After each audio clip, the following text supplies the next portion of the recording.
አሁን ራስዎን መስታወት ውስጥ ሲያዩ ምን ይሰማዎታል? ዕድሜው በሰላሳዎቹ፣ አርባዎቹ ወይስ አምሳዎቹ ውስጥ ነው?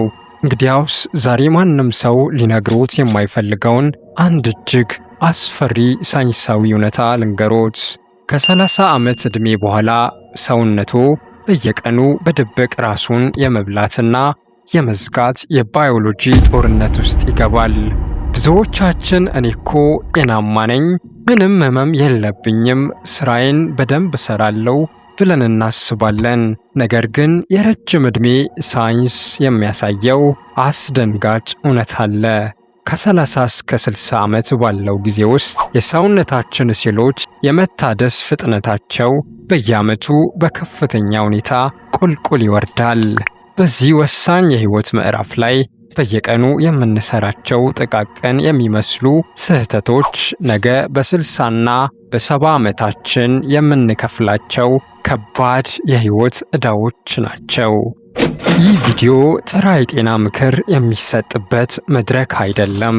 ዛሬ በዘመናዊውና በታዋቂ የሕክምና ተቋማት የተረጋገጡ ነገር ግን ማህበረሰባችን ውስጥ ሙሉ በሙሉ የተዘነጉ 10 አስከፊና ስውር ገዳይ ልማዶችን በዝርዝር እናያለን። ይህንን ቪዲዮ በትዕግስት ተከታተሉ።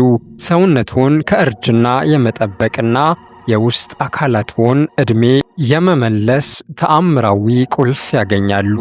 ወደ ዝርዝር ሳይንሳዊ ትንተና ከመግባታችን በፊት ግን አንድ ጥያቄ ልጠይቃችሁ። አሁን ይህንን ቪዲዮ እያያችሁ ያላችሁት ተመልካቾቼ በትክክል ዕድሜያችሁ ስንት ነው? አሁኑኑ ዕድሜያችሁን ኮሜንት ላይ ጻፉልኝ። ይህንን የምጠይቃችሁ በከንቱ አይደለም። የዕድሜያችሁን ስርጭት ማወቃችን በቀጣይ ቪዲዮ ለእናንተ የሚስማማውን ልዩ ሳይንሳዊ የቪዲዮ ይዘት በስፋት ለማዘጋጀት ይረዳኛል። ሰላም ጤና ይስጥልኝ። የተወደዳችሁ የጤና መስታወት ቻናል ቤተሰቦች እንደምን ከርማችኋል? እኔ ክሊኒካል ፋርማሲስት እውቀት ነኝ። በዚህ ቻናል ስለ ጤናውና ስለሚወስዷቸው መድኃኒቶች ትክክለኛውን መረጃ ወደ እርስዎ እናደርሳለን። ዛሬም ለጤናችሁ እጅግ ጠቃሚ የሆኑ መረጃ ይዤላችሁ ቀርቤያለሁ። ጤናውን በእውቀት ለመጠበቅ ቻናሉን ሰብስክራይብ ያድርጉ። እንዲሁም ቪዲዮውን ላይክ እና ሼር በማድረግ የጤና አምባሳደር ይሁኑ። ወደ ዛሬው ትምህርታችን እንለፍ። አሁን በቀጥታ ወደ መጀመሪያውና እጅግ ስውር ወደ ሆነው ገዳይ ልማድ እንግባ። ከቁጥር 10 ጀምረን ደረጃ በደረጃ ወደ ቁጥር 1 እንወርዳለን። በደረጃ ቁጥር 10 ላይ የምናገኘው ከምግብ በኋላ ወዲያውኑ መቀመጥ ወይንም መተኛት ነው። ከ30 ዓመት ዕድሜ በኋላ በሰውነታችን ውስጥ የሚገኘው ሜታቦሊዝም ወይንም የምግብ መፈጨት ስርዓት ፍጥነት በየዓመቱ በ10% ይቀንሳል። ምሳ ወይንም እራት እንደበላን በቀጥታ ሶፋ ላይ ተቀምጠን ስልክ መጎርጎር ወይንም ማሸለብ በሰውነታችን ላይ የምናደርሰው ትልቁ የባዮሎጂ በደል ነው። ይህ ልማድ የበላነው ምግብ በአግባቡ ተፈጭቶ ወደ ጉልበት ከመቀየር ይልቅ በቀጥታ ወደ ስብ እንዲቀየር ያደርገዋል። ይህ ስብ ደግሞ ቪስራል ፋት ይባላል። በቆዳ ስር የሚቀመጥ ተራ ስብ ሳይሆን ልብን፣ ጉበትንና ኩላሊትን በድብቅ የሚያፍን መርዛማ ስብ ነው።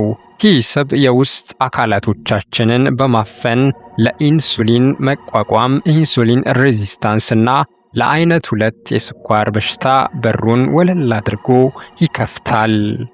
በደረጃችን ቁጥር 9 ላይ የምናገኘው ገዳይ ስህተት በቂ ውሃ ለመጠጣት መጠማትን ብቻ መጠበቅ ነው። ዕድሜያችን እየጨመረ በሄደ ቁጥር አእምሯችን ውስጥ የሚገኘው የውሃ ጥማትን የሚያሳውቀው ሃይፖታለመስ የተባለው ክፍል የመስማት አቅሙ እየቀነሰ ይሄዳል። ይህ ማለት ሰውነቱ በከፍተኛ ሁኔታ ውሃ እያጠረው እንኳን አእምሮ የጥማት ምልክት አይሰጦትም። ብዙዎቻችን ውሃ የምንጠጣው ሲጠማን ብቻ ነው። ነገር ግን በቂ ውሃ ባልጠጣን ቁጥር ደማችን ልክ እንደ ማር እየወፈረ ይሄዳል። ወፍራም ደምን በሰውነት ውስጥ ለማዘዋወር ደግሞ ልብ ከመጠን በላይ ተጭና መምታት አለባት። ይህ ልማድ የኩላሊታችንን የማጣራት አቅም ሙሉ በሙሉ ከማውደሙም በላይ ሴሎቻችን ውሃ አጥተው በፍጥነት እንዲያረጁ፣ ቆዳችን እንዲሸበሸብና መገጣጠሚያዎቻችን እንዲደርቁ ያደርጋል። በደረጃችን ቁጥር 8 ላይ የምናገኘው ገዳይ ስህተት የጡንቻ ማጠናከሪያ እንቅስቃሴዎችን አለመስራት ነው። ከ30 ዓመት ዕድሜ በኋላ ሰውነታችን በየዓመቱ ከ3 እስከ 5% የሚሆነውን የጡንቻ መጠን በራሱ ያጣል። ይህ ሳይንሳዊ ሂደት ሳርኮፒኒያ ይባላል። ብዙ ሰዎች ዕድሜያቸው ሲገፋ የሚሰሩት ስህተት የእግር ጉዞ ብቻ ማድረግ ነው። ነገር ግን አዲሱ የረጅም ዕድሜ ሳይንስ የሚለን አስገራሚ እውነት አለ። ከ40 ዓመት በኋላ ሰውነታችን ፕሮቲንን የመምጠጥ አቅሙ ይቀንሳል። ጡንቻዎቻችን እንዳይቀልጥ ሊውሲን የተባለውን አሚኖ አሲድ በከፍተኛ መጠን ማግኘት አለበት። ቀላል ክብደቶችን ማንሳት ወይንም የጡንቻ ማጠናከሪያ ስራዎችን ካልሰራን ጡንቻችን አልቆ በአጥንት ላይ ብቻ እንድንቆም እንገደዳለን። ይህ ደግሞ ዕድሜያችን 50ና 60 ሲደርስ በቀላሉ የመውደቅ፣ የመሰበር እንዲሁም የሰውነት ሚዛንን የማጣት አደጋን በእጥፍ ይጨምረዋል። በደረጃችን ቁጥር 7 ላይ የምናገኘው ገዳይ ስህተት በቂ እንቅልፍ ማጣት ነው። እኔ እንቅልፍ ብዙ አያስፈልገኝም፣ 4 እና 5 ሰዓት ይበቃኛል የሚሉ ሰዎችን ይሰሙ ይሆናል። ይህ ግን ትልቅ ሳይንሳዊ ስህተት ነው። ማታ ጥልቅ እንቅልፍ ወይንም ዲፕ ስሊፕ በምንተኛበት ሰዓት አእምሯችን ልክ እንደ ማጠቢያ ማሽን በቀን ውስጥ የተከማቹ መርዛማ ቆሻሻዎችን ያጸዳል። ሴሎቻችንም ራሳቸውን ያድሳሉ። ማታ ከ6 ሰዓት በታች የምንተኛ ከሆነ በሰውነታችን ውስጥ የጭንቀት ሆርሞን ወይንም ኮርቲሶል በከፍተኛ ሁኔታ ይጨምራል። ከፍተኛ ኮርቲሶል ደግሞ በቀጥታ የደም ግፊትን ያናውጣል፣ የኢንሱሊን ሆርሞንን ያዛባል፣ እንዲሁም በሆድ ዙሪያ ስብ በፍጥነት እንዲከማች ያደርጋል። እንቅልፍ ማጣት የሕይወትን ዕድሜ በአጭር የሚቀጭ ስውር መርዝ ነው።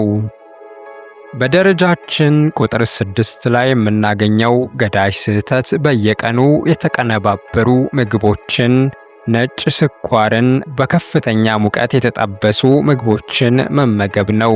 ፓስታ፣ ነጭ ዳቦ፣ ለስላሳ መጠጦች እንዲሁም የታሸጉ ምግቦች ከ30 ዓመት በላይ ለሆኑ ሰውነት መርዝ ናቸው። በእነዚህ ምግቦች ውስጥ ያለው ነጭ ስኳርና ምግቦችን በከፍተኛ ሙቀት የመጥበስ ልማድ በሰውነታችን ውስጥ አድቫንስድ ግላይሲኔሽን ኤንድ ፕሮዳክትስ የተባለ መርዛማ ንጥረ ነገር ይፈጥራል። ይህ ንጥረ ነገር ልክ እንደ ማጣበቂያ የደም ስሮቻችንን እንደ ግድግዳ ያጠነክራቸዋል፣ የመለጠጥ አቅማቸውን ያሳጣቸዋል። ይህ ደግሞ የደም ዝውውርን በመግታት የሴሎችን ዕድሜ ያሳጥራል፣ የእርጅና ሂደትን በ10 እጥፍ ያፈጥነዋል። እስኪ እውነቱን ለመነጋገር በሳምንት ውስጥ ስንት ቀን ጣፋጭ፣ ለስላሳ ወይንም በዘይት የተጠበሱ ምግቦችን ይመገባሉ? ሁል ጊዜ የመውሰድ ልማድ ካለዎት እኔ እጠቀማለሁ ብሎ አሁኑኑ ኮሜንት ላይ በግልጽ ይጻፉልን። እውነታውን መጋፈጥ የጤና መጀመሪያ ነው። በደረጃችን ቁጥር 5 ላይ የምናገኘው ገዳይ ስህተት በምግባችን ላይ የምንጨምረው የጨው መጠንን አለመቀነስ ነው። ዕድሜያችን ወደ 40ዎቹና 50ዎቹ ውስጥ ሲገባ የደም ስሮቻችን በተፈጥሮ የመለጠጥ ኢላስቲሲቲ አቅማቸው ይቀንሳል። በዚህ ስሜታዊ ዕድሜ ላይ በምግባችን ላይ የምንጨምረው ከፍተኛ ጨው ወይንም ሶዲየም በደማችን ውስጥ ያለውን የውሃ መጠን ከመጠን በላይ እንዲጨምር ያደርገዋል። ይህ በደም ውስጥ የሚጨምረው የውሃ መጠን በደም ስሮቻችን ግድግዳ ላይ ከባድ ጫና ይፈጥራል። ይህ ጫና ነው እንግዲህ ከፍተኛ የደም ግፊት ሃይፐርቴንሽን የሚባለው። ከፍተኛ የደም ግፊት ደግሞ የኩላሊት መውደም፣ የአይን እይታ ማጣት እንዲሁም የድንገተኛ ስትሮክ ዋነኛ ቀዳሚ መንስኤ ነው። በደረጃችን ቁጥር 4 ላይ የምናገኘው ገዳይ ስህተት ስር የሰደደ ጭንቀትን፣ ንዴትንና ቁጭትን በውስጥ መያዝ ነው። ብዙዎቻችን ጭንቀት እንዲሁም የስነ ልቦና ስሜት ብቻ ይመስለናል። ነገር ግን ጭንቀት እውነተኛ አካላዊ ገዳይ ነው። በስራ፣ በቤተሰብ ወይንም በኑሮ ሁኔታ በሚነሳ ስር የሰደደ ጭንቀት ምክንያት ሰውነታችን ሁልጊዜ በጭንቀት ዝግጁነት ወይንም ፋይት ኦር ፍላይት ሁኔታ ውስጥ ይቆያል። በዚህ ጊዜ ሰውነታችን የደህንነት ሆርሞኖችን ማመንጨት ያቆማል። የሰውነት መከላከያ አቅማችን ኢሚዩኒቲ ሲስተም ሙሉ በሙሉ ይፈራርሳል። በዘመናዊ የሕክምና ጥናቶች የተረጋገጠው እውነታ እንደሚያሳየው ለረጅም ጊዜ በከፍተኛ ጭንቀት ውስጥ የሚኖሩ ሰዎች ለካንሰር፣ ለልብ ድንገተኛ አደጋና ለፈጣን እርጅና የመጋለጥ ዕድላቸው በከፍተኛ ሁኔታ የላቀ ነው። በደረጃችን ቁጥር 3 ላይ የምናገኘው ገዳይ ስህተት ትንሽ ራስ ምታት ወይንም የጡንቻ ህመም ሲሰማን በየፋርማሲው እየሄድን የምንገዛቸውን የህመም ማስታገሻዎች እንደ ዳይክሎፌናክ፣ አይቡፕሮፊን ያሉ ናን ስቴሮይዳል አንቲ ኢንፍላማቶሪ ድረግስ የተሰኙ መድኃኒቶችን በየቀኑ መዋጥ ነው። እነዚህ መድኃኒቶች ጊዜያዊ እፎይታ ቢሰጡም የውስጥ አካላቶቻችንን በከፍተኛ ሁኔታ እያደሙት ነው። እነዚህ መድኃኒቶች በብዛት ጥቅም ላይ ሲውሉ የጨጓራ ግድግዳ ይበሳሉ፣ ለጨጓራ ቁስለት አልሰር ይዳርጋሉ። ከሁሉ በላይ ደግሞ ወደ ኩላሊት የሚሄደውን የደም ዝውውር ስለሚቀንሱ የኩላሊታችንን የማጣራት አቅም ሙሉ በሙሉ ያወድሙታል። ማንም ሳይነግራችሁ በየቀኑ ማስታገሻ መዋጥ አሁኑኑ ማቆም አለባችሁ። በደረጃችን ቁጥር 2 ላይ የተቀመጠው አደገኛና ገዳይ ስህተት የቪታሚን ዲ እና የፀሐይ ብርሃን እጥረት ነው። ዕድሜያችን ከ50 በላይ ሲሆን ቆዳችን የፀሐይ ብርሃንን ወደ ቪታሚን ዲ የመቀየር ተፈጥሯዊ አቅሙ በከፍተኛ ሁኔታ ይቀንሳል። አብዛኛዎቻችን ደግሞ ቀኑን ሙሉ ዝግ በሆነ ፎቅ ወይንም ክፍል ውስጥ ስራ ላይ እንውላለን። የቪታሚን ዲ እጥረት ካልሲየም ወደ አጥንታችን እንዳይገባ ይከላከላል። በዚህም ምክንያት አጥንታችን እየሳሳ ጥንካሬውን እያጣና እየደከመ ይሄዳል። ይህም ኦስቲዮፖሮሲስ ለምንለው የሕክምና አደጋ ያጋልጠናል። በተጨማሪም የቪታሚን ዲ ማነስ ለከፍተኛ ድብርት፣ ለእንቅልፍ እጦትና ለተላላፊ በሽታዎች የመጋለጥ ዕድልን በከፍተኛ ሁኔታ ይጨምራል። እነሆ ማንም ሊነግረን የማይፈልገውና ከ30 እስከ 60 ዓመት ባለው ዕድሜ ውስጥ የምንሰራው ቁጥር 1 ገዳይ ልማድ ላይ ደረስን። እሱም እኔ ደህና ነኝ፣ ምንም ህመም የለብኝም ብሎ በማሰብ በዓመት አንድ ጊዜ እንኳን የደም ስኳር፣ የኮሌስትሮል፣ የኩላሊት ወይንም የጉበት ምርመራ አለማድረግ ነው።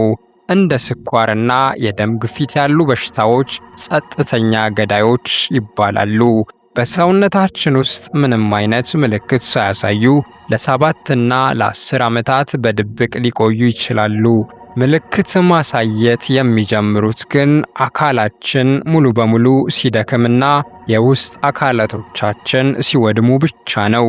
ምርመራ አለማድረግ ማለት ዓይንን ጨፍኖ በገደል አጠገብ ከመቆም አይለይም። እስካሁን አስፈሪዎቹን 10 ስህተቶች አየን። አሁን ደግሞ ወደ ብሩህ ተስፋና ሳይንሳዊ መፍትሄዎች እንግባ።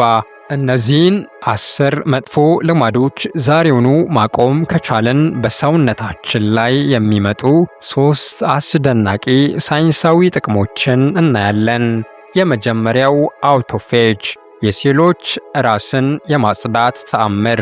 መጥፎ ምግቦችን ስናቆም እና በሳምንት አንድ ጊዜ ለ16 ሰዓት ምግብ ባለመብላት ኢንተርሚተንት ፋስቲንግ ሰውነታችን አውቶፌጅ የተባለውን ተአምራዊ ባዮሎጂያዊ ሂደት እንዲጀምር ያደርገዋል። በዚህ ጊዜ ሴሎቹ በውስጣቸው ያሉትን አሮጌ የዛጉና ካንሰር ሊሆኑ የሚችሉ ቆሻሻዎችን ራሳቸው በልተው በማጽዳት ራሳቸውን አዲስ ያደርጋሉ። ይህም ዕድሜው 60 ቢሆን እንኳን የ30 ዓመት ወጣት የኃይል ደረጃ እንዲኖሮት ያደርጋል። ሁለተኛው የደም ስር መለጠጥን መመለስ ቫስኩላር ሪጁቬኔሽን የጨውና የተቀነባበሩ ስኳሮችን አጠቃቀም ሲያስተካክሉ የደም ስሮቹ እንደገና የመለጠጥ አቅማቸውን ያገኛሉ። ይህ ደግሞ የድንገተኛ ልብ ድካም አደጋን እስከ 80% ይቀንሳል። ሶስተኛው የአእምሮ ንቃትና የማስታወስ ችሎታ መጨመር። በቂ እንቅልፍ ስናገኝ አእምሮአችን ከእርጅና ጋር ከሚመጡ የመርሳት በሽታዎች ዲሜንሺያና አልዛይመርስ ሙሉ በሙሉ ነፃ ሆኖ ይነቃቃል። ታዲያ ከዛሬ ጀምሮ ሕይወቶን ሙሉ በሙሉ የሚቀይር የ30 ቀናት ወርቃማ ፈተና እንስጥዎት። እነዚህን 3 ቀላል ግን ኃይለኛ ሕጎች ለሚቀጥሉ 30 ቀናት ብቻ ያለምንም ማቋረጥ ይተግብሩ። የመጀመሪያው ሕግ ከምግብ በኋላ በቀጥታ መቀመጥን ወይንም መተኛትን ሙሉ በሙሉ ያቁሙ። ቢያንስ ለ15 ደቂቃ ቀስ ብለው ይራመዱ። ይህ ልማድ በምግብ ምክንያት የሚመጣውን የኢንሱሊን መናወጥ ሙሉ በሙሉ ያስቆማል። ሁለተኛው ሕግ በየቀኑ ጠዋት ከመኝታው ሲነሱ ቀለል ያሉ የሰውነት መለጠጥ ስትሬቺንግና 20 ቁጭ ብድግ ስኳት እንቅስቃሴዎችን ያድርጉ። ይህ ጡንቻው እንዳይከስም ይከላከላል። ሶስተኛው ሕግ በየቀኑ ሳይጠማዎት ቢያንስ 2 ሊትር ንጹህ ውሃ ይጠጡ። ደሞ እንዳይወፍርና ኩላሊቶ በነፃነት እንዲያጣራ ያደርጋል። ከ30 ቀናት በኋላ ሰውነቱ ላይ የሚመጣውን አስገራሚ የንቃት መጨመር፣ የሆድ መቀነስ፣ የቆዳው መብራትና የጤና መስተካከል በተግባር ይከታተሉ። ያስታውሱ፣ ጤና ምርጫ እንጂ እድል አይደለም። ዛሬ ዕድሜው በ30ና 60 መካከል ሆኖ የሚያደርጉት ጥንቃቄ የነገውን ወጣትነታችሁን ይወስናል። ይህ ቪዲዮ ጠቃሚ ሆኖ ካገኛችሁት ለምትወዷቸው የቤተሰብ አባላት፣ ለዘመዶቻችሁና ለጓደኞቻችሁ አሁኑኑ ሼር ማድረጋችሁን እንዳትረሱ። ቻናላችንን ሰብስክራይብ በማድረግ የጤና መስታወት አባል ይሁኑ። ዕድሜው ስንት እንደሆነ ኮሜንት ላይ መጻፉን እንዳይረሱ።